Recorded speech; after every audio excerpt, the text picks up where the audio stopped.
Hello, my dear students. Today I will discuss equivalent weight या equivalent mass. देखो बच्चे है क्या कि नॉर्मलिटी को पढ़ने से पहले आपको इक्विवेलेंट वेट के बारे में नॉलेज होना चाहिए। तो हम लोग पहले क्या करते हैं, नॉर्मलिटी को डिस्कस करने से पहले इक्विवेलेंट वेट को डिस्कस करते हैं बच्चे, ठीक है।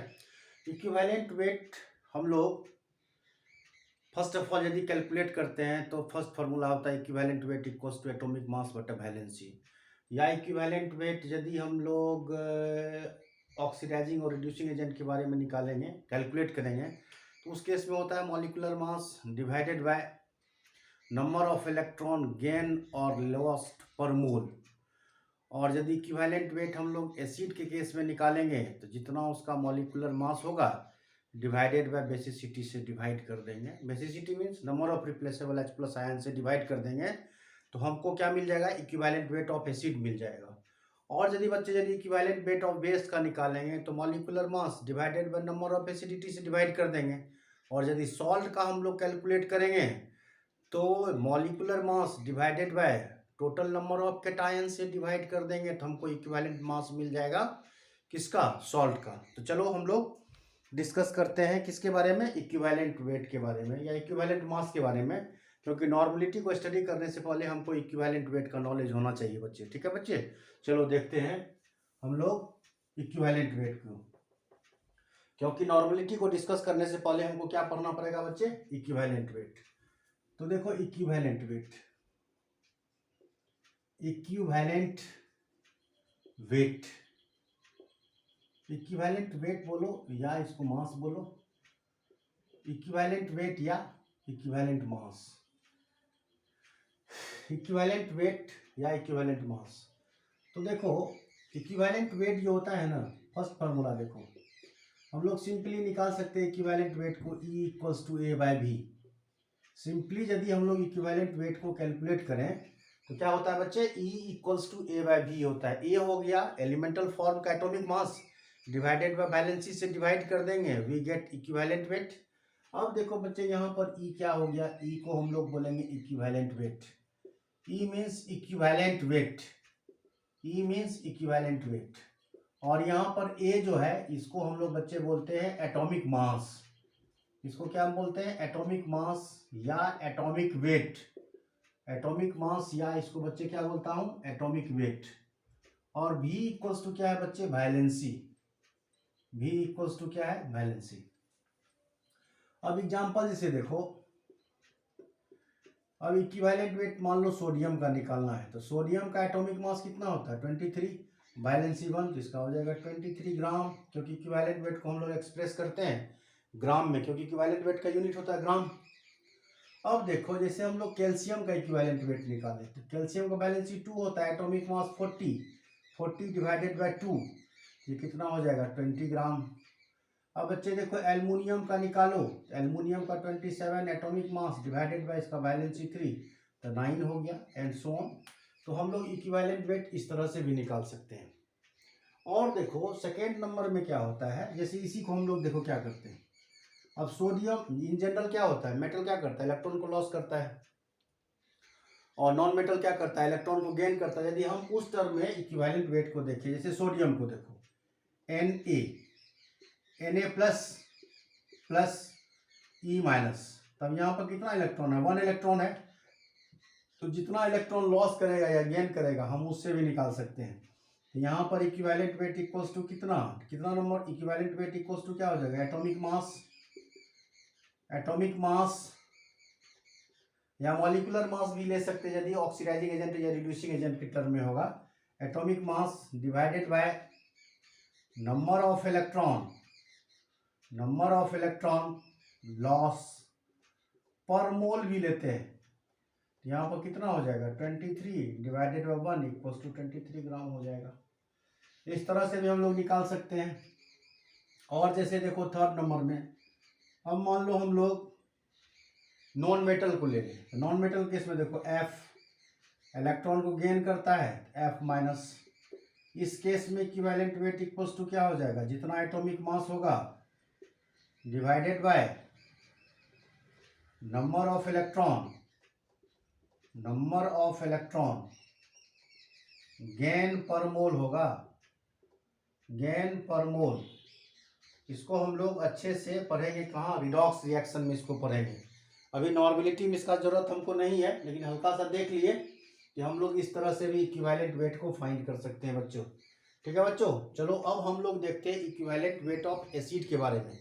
तो सबसे पहले देखो, एसिड का यदि इक्विवेलेंट वेट हम लोग फाइंड करेंगे बच्चे, तो एसिड कहा जाता है, आर्हेनियस कंसेप्ट के according acid is a substance, acid is a substance when dissolved in aqueous medium it can release hydrogen ion concentration, और जितना H प्लस आयन को रिमूव करेगा उस एसिड का उतना बेसिसिटी कहलाता है।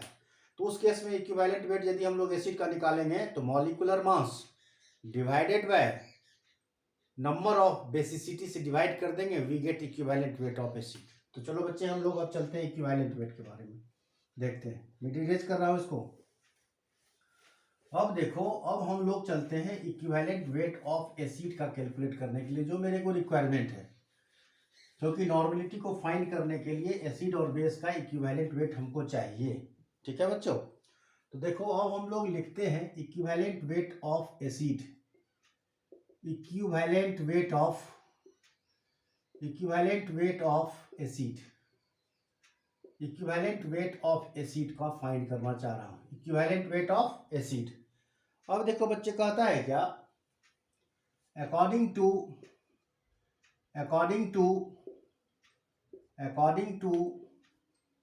Arrhenius concept, according to Arrhenius concept acid is a substance, acid is a substance, acid is a substance when dissolved in aqueous medium, when dissolved in aqueous medium it can release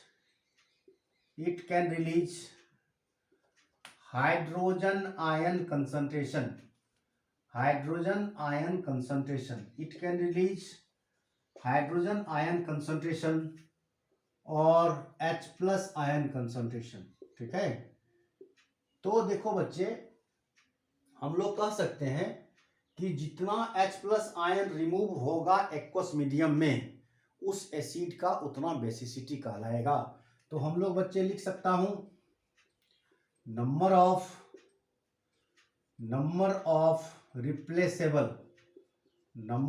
replaceable H plus ion concentration equals to number of basicity,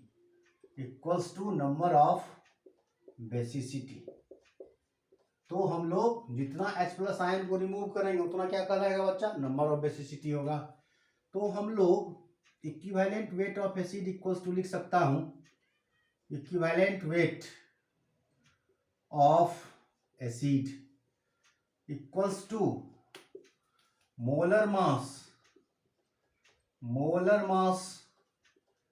या molecular weight, दोनों एक ही है, molecular weight divided by number of replaceable H plus ion means number of basicity divided by number of basicity से हम लोग क्या करेंगे बच्चे, इसको डिवाइड कर देंगे, तब हमको जाके क्या मिल जाएगा, इक्विवेलेंट वेट ऑफ एसिड का मिलेगा। अब जैसे देखो बच्चा कुछ एग्जांपल लेते हैं। अब जैसे देखो HCl को जैसे हम लोग एक्वस मीडियम में इसको डिजॉल्व करेंगे H plus plus Cl minus remove कर जाएगा। यहाँ पर देखो बच्चे कितना H प्लस आयन रिमूव कर रहा है, only one H plus ion remove कर रहा है, that means number of replaceable H plus ion equals to 1, that means its basicity equals to 1। इस केस में क्या हो रहा है, देखो बच्चे 1 H प्लस आयन रिमूव कर रहा है, जब 1 H प्लस आयन रिमूव करेगा उस केस में इसका बेसिसिटी कितना होगा, 1 होगा। तो बेसिसिटी जिसका 1 होता है उसको क्या बोलते हैं, मोनो बेसिक एसिड बच्चे बोलता हूं। If number of replaceable H plus ion equals to 1, that means its basicity equals to 1 means mono basic acid. In general जितना भी मोनो बेसिक एसिड होगा उस केस में मॉलिक्यूलर मास हम लोग फाइंड कर लेंगे और डिवाइडेड बाय 1 कर देंगे, we get equivalent weight of acid. अब यहां पर देखो बच्चे क्या हो गया, number of replaceable H plus ion equals to number of basicity equals to कितना हो जाएगा 1। इसका मतलब जब बेसिसिटी 1 आता है तो बच्चे इसको क्या बोलता हूं, मोनोबेसिक एसिड बोला जाता है, मोनोबेसिक एसिड। जब number of replaceable H plus ion कितना होगा बच्चे 1 होगा, तो उसको बच्चे हम लोग क्या बोलेंगे, मोनोबेसिक एसिड बोला जाएगा। तो उस केस में क्या होगा, बेसिसिटी 1 होगा। इस केस में ही देखो HCl के केस में यहां पर मोलर मास HCl का कितना होगा, हाइड्रोजन 1, क्लोरीन का होता है 35.5, दैट मीन्स 36.5 जब आ गया बच्चे, तो हम लोग इसका इक्विवेलेंट वेट निकालेंगे। Equivalent weight of HCl equals to बच्चे लिख सकता हूं 36.5 divided by 1, that means equivalent weight equals to 36.5 gram हो गया। तो अब देखो बच्चा, जब मोनोबेसिक एसिड होगा तो मोनोबेसिक एसिड के केस में क्या करेंगे, 1 से डिवाइड करेंगे। ठीक है बच्चों, चलो मैं आगे बढ़ता हूं, राइट डाउन कर लो इसको। चलो अब हम इसको इरेज कर रहा हूं। चलो, तो अब हम लोग मोनोबेसिक का और एग्जांपल देखते हैं। इससे पहले तुमको हम एक डिसोसिएट करने का रूल बताता हूं, क्योंकि डिसोसिएट करने में बहुत सारे बच्चे क्या होता है, फंस जाता है। तो हम आपको एक रूल बता रहा हूं, जिस रूल के अकॉर्डिंग आप क्या कर सकते हो, डिसोसिएट कर सकते हो। और ये डिसोसिएशन आपको हर एक जगह काम आएगा, चाहे सॉल्युबिलिटी निकालो, चाहे हाइड्रोलाइसिस देखो, सारे जगह काम आएगा। अब देखो, कोई भी कंपाउंड फॉर्म करता है तो उसमें क्या होता है, 1 पार्ट केटायन होता है, अनदर पार्ट क्या होता है बच्चे, एनायन होता है। और वैलेंसी क्या करता है, क्रिस क्रॉस करता है। जब हम लोग उसको डिसोसिएट कर देंगे तो अपना अपना वैलेंसी को लेके क्या करेगा, सेपरेट होगा। अब जैसे देखो, लेट हम लोग क्या करते हैं, सपोज कर लेते हैं कि AXBY क्या है, ये कोई कंपाउंड है AXBY। Here X is the valency of B and Y is the valency of A। यहां पर क्या है, ये X जो है ये B का वैलेंसी है, और ये Y किसका वैलेंसी है बच्चे, A का। जब इसको हम लोग डिसोसिएट करेंगे, देखो क्या हो जाएगा, XA Y plus YB X minus के फॉर्म में डिसोसिएट हो गया।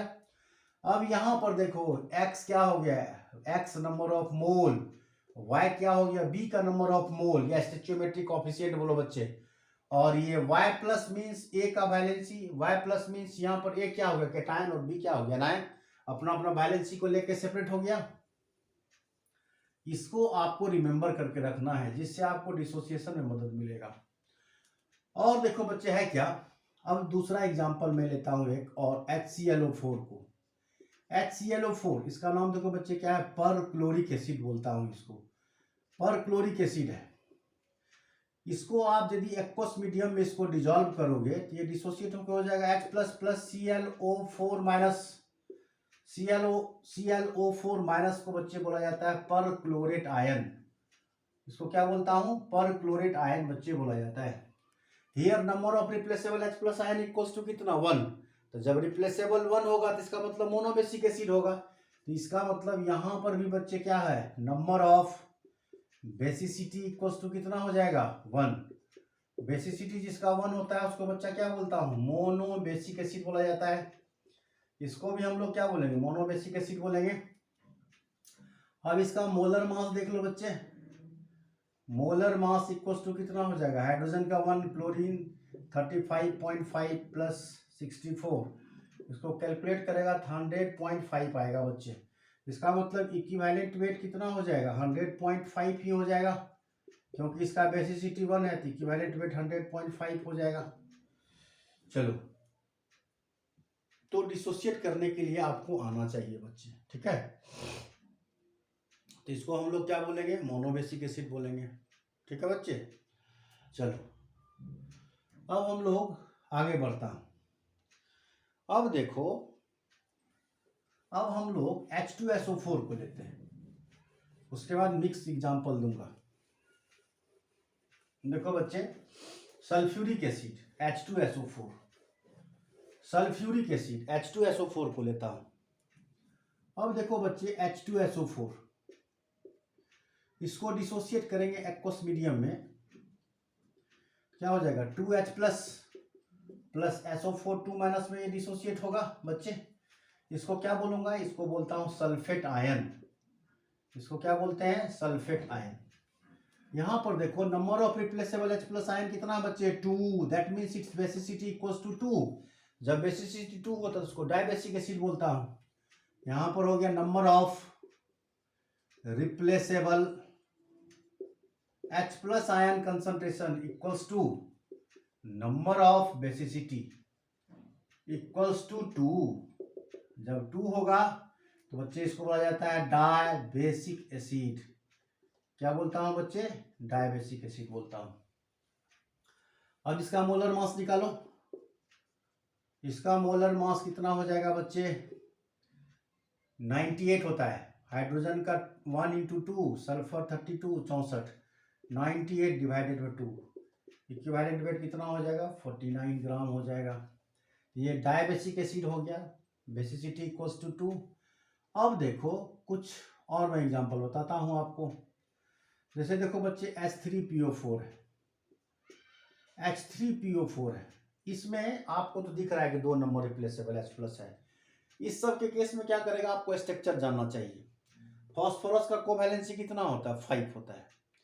तो 5 जब कोवैलेंसी होता है तो हम लोग इसका स्ट्रक्चर पर राइट डाउन कर लेते हैं। फॉस्फोरिक एसिड को देखो, ये बच्चा क्या है, फॉस्फोरिक एसिड है। फॉस्फोरिक एसिड जब इसका स्ट्रक्चर राइट डाउन करेंगे देखो क्या होगा, फॉस्फोरस का कोवैलेंसी कितना 5, P डबल बॉन्ड O, 2 3 4 5। अब देखो ऑक्सीजन कितना है, 4 है, 2 3 4 5, O O O। अब देखो हाइड्रोजन कितना है 3, H H H। यहां पर देखो क्या है कि ऑक्सीजन और हाइड्रोजन के बीच में क्या है, इलेक्ट्रोनेगेटिविटी का डिफरेंसेस होता है। इसका मतलब ऑक्सीजन क्या करेगा, इलेक्ट्रॉन को गेन कर लेगा और हाइड्रोजन को छोड़ देगा। इसका मतलब यहाँ पर क्या होगा, ये इलेक्ट्रॉन जो है ना, हाइड्रोजन क्या करेगा, गेन कर लेगा, और ये हाइड्रोजन भी इलेक्ट्रॉन, ये ऑक्सीजन भी इलेक्ट्रॉन गेन कर लेगा हाइड्रोजन का, ये भी गेन कर लेगा, ये भी गेन कर लेगा, क्योंकि इलेक्ट्रोनेगेटिविटी का ज़्यादा डिफरेंसेज है। इसका मतलब ये हाइड्रोजन एटम रिप्लेस होगा, ये हाइड्रोजन एटम रिप्लेस होगा, ये हाइड्रोजन रिप्लेस होगा। ये हाइड्रोजन, ये फॉस्फोरस और ऑक्सीजन रिप्लेस नहीं होगा, क्योंकि इसके पास में तो ज़्यादा इलेक्ट्रोनेगेटिविटी का डिफरेंसेज है नहीं। इसीलिए कितना रिप्लेस करेगा 1 2 3। इसका मतलब H3PO4 में नंबर ऑफ, एकदम ध्यान में रखना बच्चा, ये number of replaceable H plus कितना हो जाएगा, क्योंकि ये और ये रिप्लेस हो जाएगा। तो number of replaceable H plus ion इसमें कितना होगा बच्चा 3। तो 3 होगा तो बेसिसिटी कितना हो गया 3। तो इसको क्या बोला जाएगा, ट्राई बेसिक एसिड बोला जाएगा। अब इस केस में इक्विवेलेंट वेट इसका निकालोगे तो 98 डिवाइडेड बाय 3 हो जाएगा। ठीक है बच्चों, चलो और एग्जांपल हम लोग देखते हैं। H3PO4 के बाद अब हम लोग चलते हैं, H3PO3 भी तो होता है, H3PO3 को देखता हूं। H3PO3 देखो बच्चे, H3PO3, इसमें भी देखो क्या करना पड़ेगा, इसका स्ट्रक्चर को राइट डाउन करना पड़ेगा। P double bond O 1 2 3। अब देखो है क्या, यहां पर हाइड्रोजन 3 है, ऑक्सीजन कितना है 3। तो 1 2 3 ऑक्सीजन को प्लेस कर दिया, हाइड्रोजन कितना है 3, 1 2 3। अब यहां पर देखो फॉस्फोरस हाइड्रोजन को रिलीज नहीं कर सकता है, ऑक्सीजन और हाइड्रोजन क्या होगा, ऑक्सीजन गेन कर लेगा इलेक्ट्रॉन को और हाइड्रोजन को रिलीज कर देगा। मीन्स ये हाइड्रोजन और ये हाइड्रोजन रिलीज करेगा एक्वस मीडियम में डिसॉल्व करने के बाद, क्योंकि ऑक्सीजन और हाइड्रोजन के साथ जो जुटा हुआ वही हाइड्रोजन एटम रिप्लेस होता है। इसका मतलब H3PO3 के केस में क्या होगा, number of basicity equals to कितना हो जाएगा बच्चे 2 हो जाएगा। तो इसका इक्विवेलेंट वेट जो हम लोग निकालेंगे मॉलिकुलर वेट ले लेंगे किसका, H3PO2 का, निकालना अपना तुम लोग, डिवाइड कर देना कितना से, 2 से, जो आएगा वही इक्विवेलेंट वेट होगा। अब देखो H3PO2 भी तो होता है बच्चे, इसका स्ट्रक्चर लिखो, P डबल बॉन्ड O 1 2 3 4 5। अब हाइड्रोजन कितना है, 3, देखो एक हाइड्रोजन यहाँ अटैच होगा, 1 यहाँ, इसका मतलब सिर्फ यही हाइड्रोजन एटम रिप्लेस होगा। इसका मतलब H3PO2 के केस में क्या हो जाएगा, number of basicity equals to बच्चा हो जाएगा कितना, number of basicity equals to हो जाएगा आपको 1। तो इसका इक्विवेलेंट वेट हो जाएगा कितना, मॉलिक्यूलर वेट फाइंड कर लेना, मॉलिक्यूलर वेट ऑफ H3PO2 का डिवाइडेड बाय 1 कर देना, तुमको इक्विवेलेंट वेट मिल जाएगा। समझ में तो आ रहा है बच्चे। चलो हम और आगे बढ़ते हैं। अब देखो एक ऑर्गेनिक एसिड का ले लेते हैं। अब देखो बच्चा, ऑर्गेनिक एसिड में जनरली क्या होता है, जनरली मोनोबेसिक एसिड ही होता है। देखो बताता हूँ तुमको equivalent weight of organic acid का। अब देखो क्या होता है, हम लोग बच्चे जानते हैं कि ऑर्गेनिक एसिड का जनरल फॉर्मूला क्या होता है, RCOOH होता है, या बच्चे इसको हम लोग ऑर्गेनिक एसिड को RC⋅OOH लिखते हैं। और ये ऑर्गेनिक एसिड क्या होता है बच्चा, वीक एसिड होता है ना, ये 100% डिसोसिएट भी नहीं करता है। इसको एक्वस मीडियम में डिजॉल्व करेगा तो क्या होगा, RCOO minus plus H plus में डिसोसिएट करेगा। यहाँ पर देखो बच्चे क्या होगा, ये लेंथ ही सिर्फ बढ़ेगा, तो लेंथ बढ़ेगा तो methyl, ethyl, propyl, butyl, pentyl, hexyl यही होगा ना, तो उस केस में H प्लस आयन ओनली 1 ही निकलेगा। अब जैसे देखो HCOOH है, इसको एक्वस मीडियम में डिजॉल्व करो तो क्या होगा, HCOO minus plus H plus ही निकलेगा ना, कितना निकल रहा है H प्लस 1। इसको बच्चे बोलते हैं फॉर्मेट आयन, इसको क्या बोलता हूँ, फॉर्मेट आयन। और देखो नेक्स्ट CH3COOH, एक्वस मीडियम में डिजॉल्व करो क्या होगा, CH3COO minus plus H plus ion निकलेगा। इन जनरल हम लोग क्या देख रहे हैं कि ऑर्गेनिक एसिड के केस में इन जनरल क्या हो रहा है, बेसिसिटी कितना हो रहा है 1, तो उसको हम लोग क्या बोलेंगे, मोनोबेसिक एसिड बोलेंगे। और in general organic acid case में इक्विवेलेंट वेट कितना होगा, मोलर मास फाइंड कर लेना, 1 से डिवाइड कर देना, we get equivalent weight of organic acid in general. अब कुछ अलग भी एग्जांपल है इसका, इस केस में सब देखो हम लोग लिख सकते हैं इन जनरल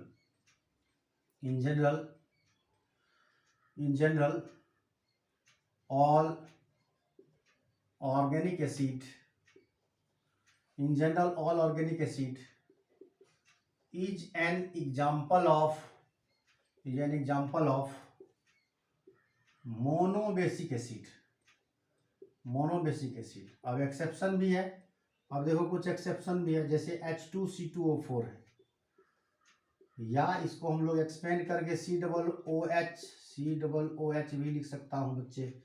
इसको क्या बोलता हूँ, ऑक्जेलिक एसिड बोलता हूँ इसको, या इसका आईपैक नेम लिखेंगे, क्या लिखेंगे, 1,2 इथेन डायोइक एसिड भी लिख सकता हूँ, इथेन 1,2 डाइक एसिड। इसको एक्वस मीडियम में यदि डिजॉल्व करेंगे बच्चे तो क्या हो जाएगा, तो देखो क्या होगा, 2H plus plus C2O4 2 minus लिख सकता हूँ बच्चे।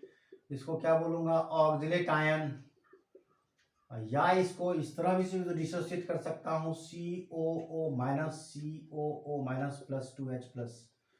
तो इस केस में देखो H प्लस कितना निकल रहा है, 2, तो इसका बेसिसिटी कितना हो जाएगा, 2। Number of basicity equals to 2 हो जाएगा, तो ये हो गया डायबेसिक एसिड। आपको डिसोसिएट करने के लिए आना चाहिए तो ही पता चलेगा। तो इसका इक्विवेलेंट वेट हम लोग फाइंड करेंगे तो 90 डिवाइडेड बाय 2 45 हो जाएगा बच्चे। तो ये अभी तक हम लोग देख लिए किसको, इक्विवेलेंट वेट देखे किसका, एसिड का। ठीक है बच्चे, चलो इसको इरेज कर रहा हूँ। अब हम लोग देखते हैं बच्चे इक्विवेलेंट वेट ऑफ बेस को। ठीक है, तो इक्विवेलेंट वेट ऑफ बेस में क्या होता है, आर्नियस साहब का कहना था कि बेस उसको बोला जाता है जिसको एक्वस मीडियम में डिजॉल्व करोगे तो OH माइनस आयन रिलीज कर देगा। जितना OH माइनस आयन रिलीज करेगा उतना क्या कहलाएगा, उतना एसिडिटी कहलाएगा। इक्विवेलेंट वेट ऑफ बेस का देखो बच्चे, बेस में देखो क्या होता है, according to Arrhenius concept, according to Arrhenius concept, base is a substance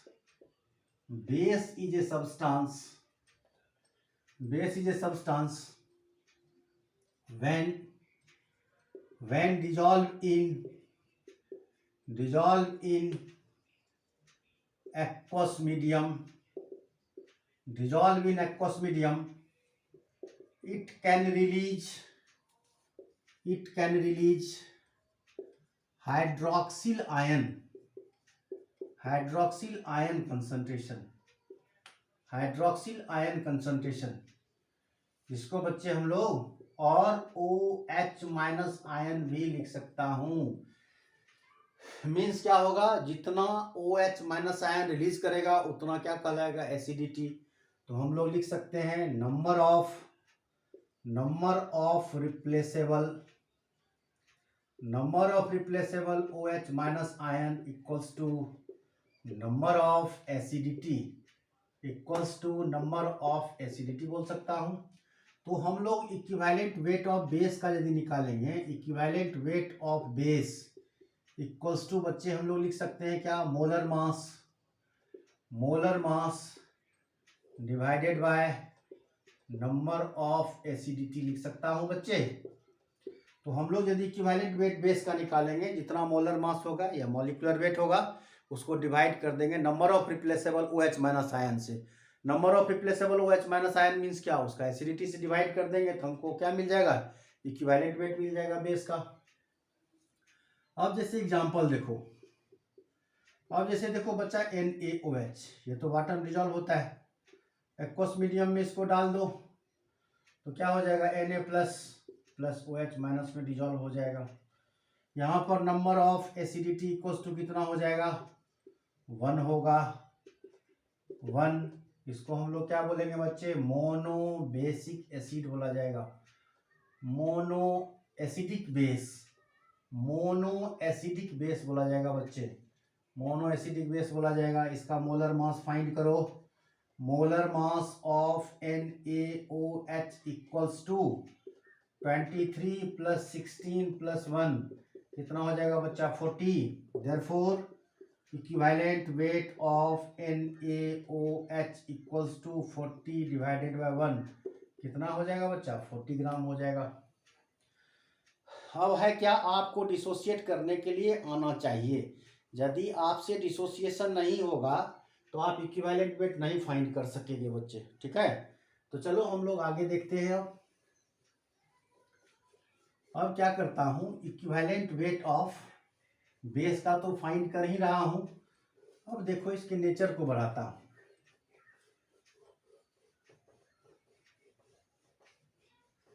अब जैसे दूसरा एग्जांपल लेता हूं, कैल्शियम हाइड्रोक्साइड। अब देखो calcium hydroxide CaOH2 aqueous medium में डिसॉल्व करो, क्या होगा, Ca2+ 2OH माइनस में डिसोसिएट करेगा। तो बच्चा number of acidity equals to क्या हो जाएगा, number of acidity equals to 2 हो गया। किसको क्या बोलूंगा, डाई एसिडिक बेस बोलूंगा बच्चे, इसको क्या बोलूंगा, डाई एसिडिक बेस बोलूंगा। ये हमको इक्विवेलेंट वेट किसका मिल गया, बेस का। तो इसका इक्विवेलेंट वेट निकालेंगे, मॉलिक्यूलर मास फाइंड कर लेना, 2 से डिवाइड कर देना, तुमको क्या मिल जाएगा, इक्विवेलेंट वेट ऑफ बेस मिल जाएगा। अब देखो हम लोग शॉर्ट में लिख सकते हैं, एसिड के केस में क्या होगा, जितना H+ आयन रिलीज होगा उतना से डिवाइड कर देना है तुमको। बेस के केस में क्या करना है, जितना OH माइनस आयन रिलीज करेगा उतना से तुमको डिवाइड कर देना है। अब देखो, अब सॉल्ट के केस में क्या होता है, सॉल्ट के केस में जितना तुमको नंबर ऑफ कैटायन होगा उससे डिवाइड कर देना है। सॉल्ट के केस में इक्विवेलेंट वेट बराबर क्या हो जाएगा, means molar mass divided by number of positive charge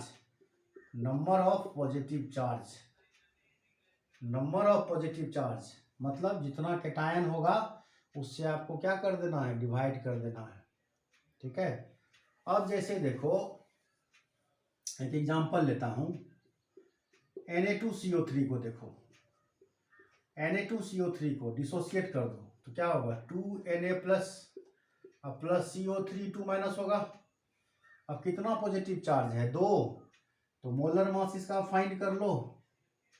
molar mass कितना हो जाएगा, 46 प्लस 12 प्लस 48, ये कितना हो जाएगा, 8 2 10 6 16 1 4 4 8 9 10 106। इक्विवेलेंट वेट इक्वल्स टू कितना हो जाएगा, 106 डिवाइडेड बाय 2 से डिवाइड कर देंगे, जितना आएगा उतना इक्विवेलेंट वेट सॉल्ट का निकलेगा। चलो बच्चे आगे बढ़ूं। ठीक है, अब देखो इक्विवेलेंट वेट तो हम लोग सॉल्ट का भी निकाल लिए। अब देखो क्या है कि आपको हमेशा, ये तो इंडिविजुअल निकला, मान लो कोई रिएक्शन होगा उसमें आपको देखना पड़ेगा कि कितना को न्यूट्रलाइज कर रहा है। एक बात समझो, देखो यदि हम लोग ग्राम इक्विवेलेंट वेट निकालें, ग्राम इक्विवेलेंट मास बराबर होता है मास डिवाइडेड बाय इक्विवेलेंट मास। ये आपको याद रखना है, यदि ग्राम इक्विवेलेंट वेट फाइंड करना हो तो mass divided by equivalent mass होता है। Gram equivalent mass equals to क्या होता है, mass divided by equivalent mass होता है। अब देखो बच्चा क्या है, mass divided by equivalent mass जो है, किसी भी केमिकल रिएक्शन में मोल डिफरेंट हो सकता है लेकिन ग्राम इक्विवेलेंट वेट हमेशा सेम होता है। जैसे एक एग्जांपल देते हैं, मान लो जैसे देखो H2SO4 अब प्लस NOH, ये तो न्यूट्रलाइजेशन रिएक्शन है, फॉर्म करता है मान लो NaHSO4 और प्लस H2O वाटर। अब यहाँ पर देखो बैलेंस है क्या, देख लेता हूँ, हाइड्रोजन 2 2 1 3, इधर हो गया 2 3, सल्फेट 1 ऑक्सीजन 1, बैलेंस है, लगभग बैलेंस है। यहाँ पर देखो हम लोग, अब यहाँ पर देखो ध्यान देने वाली क्या बात है, ये मोल तो 1 मोल हो गया और ये भी 1 मोल हो गया। अब देखो क्या यहाँ पर हाइड्रोजन 2 है, क्या न्यूट्रलाइज कर रहा है 2 को, नहीं, 1 मॉलिक्यूल को ही, 1 एटम को ही न्यूट्रलाइज कर रहा है। इसका मतलब इसका ग्राम इक्विवेलेंट वेट, यदि हम लोग इसका इक्विवेलेंट वेट निकालेंगे तो 1 से डिवाइड करेंगे। यहाँ पर ध्यान रखना, क्योंकि एक ही पार्ट न्यूट्रलाइज कर रहा है NOH को, तो यहाँ पर ग्राम इक्विवेलेंट वेट कितना हो जाएगा, 1 ग्राम इक्विवेलेंट वेट होगा। और यहाँ पर भी देखो, तो हम लोग जो डिवाइड करेंगे इसको कितना से, 1 से डिवाइड करेंगे। यहाँ पर भी देखो वेट कितना है, 1 है, यहाँ 1 ग्राम इक्विवेलेंट वेट हो गया।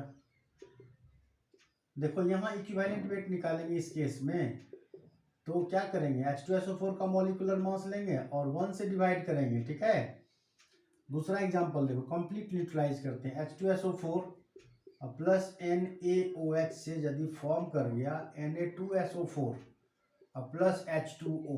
अब इस केस में देखो क्या है, बैलेंस करो, नाइट्रोजन सोडियम 2 है, यहाँ पर 2 लो, और देखो हाइड्रोजन कितना है, हाइड्रोजन 2 प्लस 2 4, यहाँ 2 रखो, और ऑक्सीजन को देखो कितना है 2 2, बैलेंस है। देखो अब यहाँ पर देखो H2SO4 का मोल कितना है, यहाँ पर देखो 1 मोल है, ये कितना है 2 मोल है, देखो तो डिफरेंट हो गया ना, ये मोल 2 मोल। अब ग्राम इक्विवेलेंट लो, तो यहाँ पर देखो ग्राम इक्विवेलेंट मोल कितना, यहाँ कितना न्यूट्रलाइज कर रहा है 2 पार्ट को, तो यहाँ पर 2 क्या हो जाएगा, 2 ग्राम इक्विवेलेंट वेट हो जाएगा, और 2 ग्राम इक्विवेलेंट वेट हो जाएगा, क्योंकि 2 H प्लस आयन रिमूव कर रहा है। यहाँ पर देखो 1 OH माइनस आयन रिमूव कर रहा है, लेकिन इसका स्टोइचियोमेट्रिक कोएफिशिएंट कितना है, 2 से मल्टीप्लाई हो जाएगा, तो यहाँ भी क्या हो जाएगा, 2 ग्राम इक्विवेलेंट वेट हो जाएगा। ये सब बात को समझो। अब इस केस में इक्विवेलेंट वेट यदि निकालना होगा तो 2 से डिवाइड करेंगे, क्योंकि 2 पार्ट 2 ग्राम इक्विवेलेंट जो है न्यूट्रलाइज कर रहा है 2 पार्ट NOH को। ठीक है बच्चों, इस सबको ध्यान में रखना। चलो अब मैं आगे बढ़ता हूँ। अब देखो मोल और ग्राम इक्विवेलेंट में रिलेशन हो जाता है। अब देखो कैसे, तो हम लोग इन जनरल क्या करते हैं, इक्विवेलेंट मास को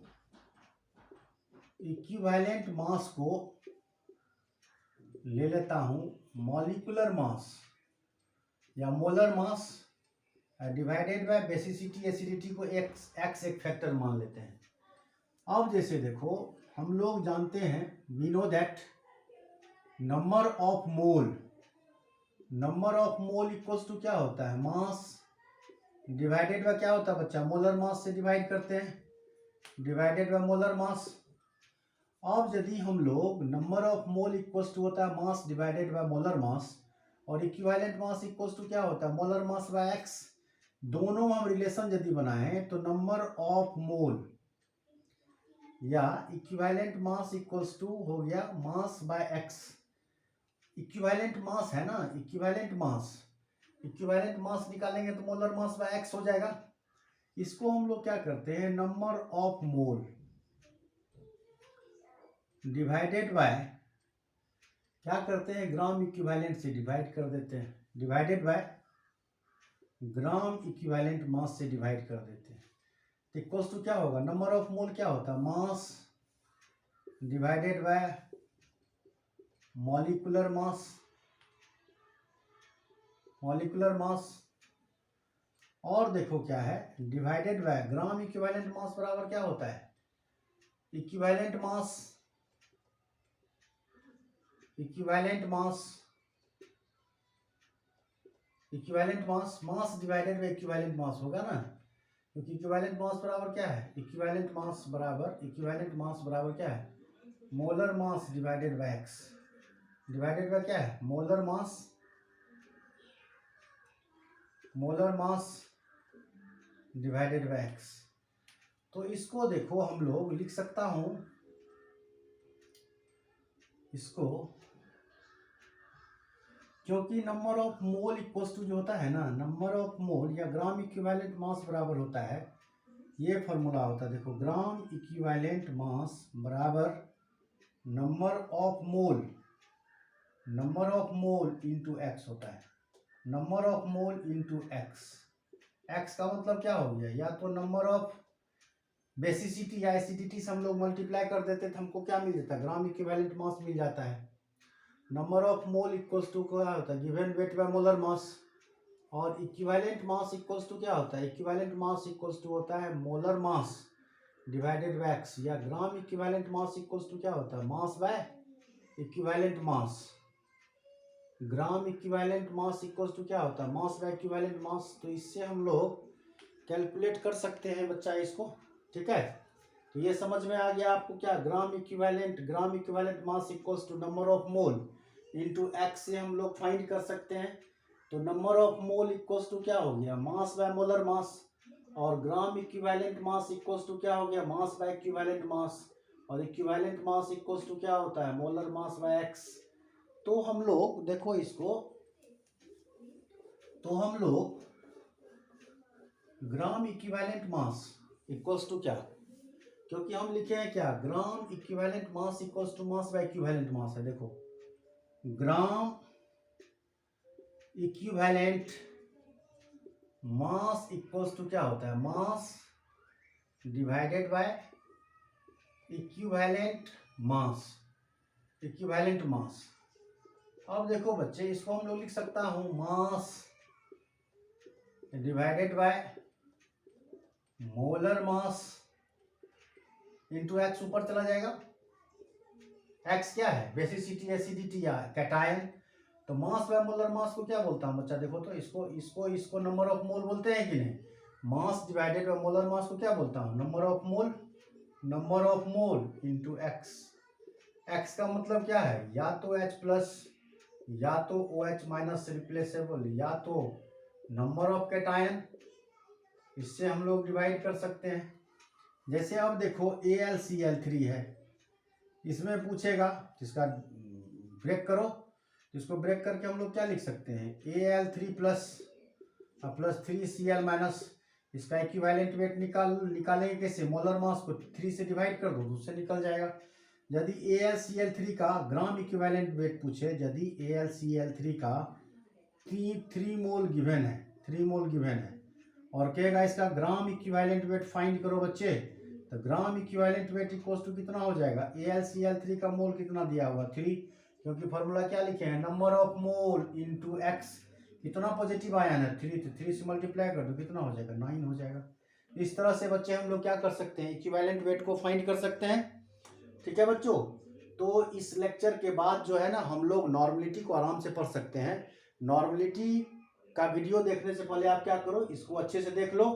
इक्विवेलेंट वेट यदि आप फाइंड करने सीख लोगे तो नॉर्मलिटी को आप अच्छे से समझ सकते हो, पढ़ सकते हो और उसका न्यूमेरिकल आप बना सकते हो। तो हम लोग नेक्स्ट लेक्चर में बच्चे नॉर्मलिटी के बारे में पढ़ेंगे, जो 12th के लिए बहुत इंपॉर्टेंट है। ठीक है बच्चों, तब तक हम लोग यहीं पर इसको खत्म करता हूँ। नेक्स्ट लेक्चर में नॉर्मलिटी के साथ मैं मिलूंगा। यदि आपको वीडियो अच्छा लगे तो इसको दोस्तों में शेयर करो, लाइक करो और सब्सक्राइब करो। थैंक यू बच्चे।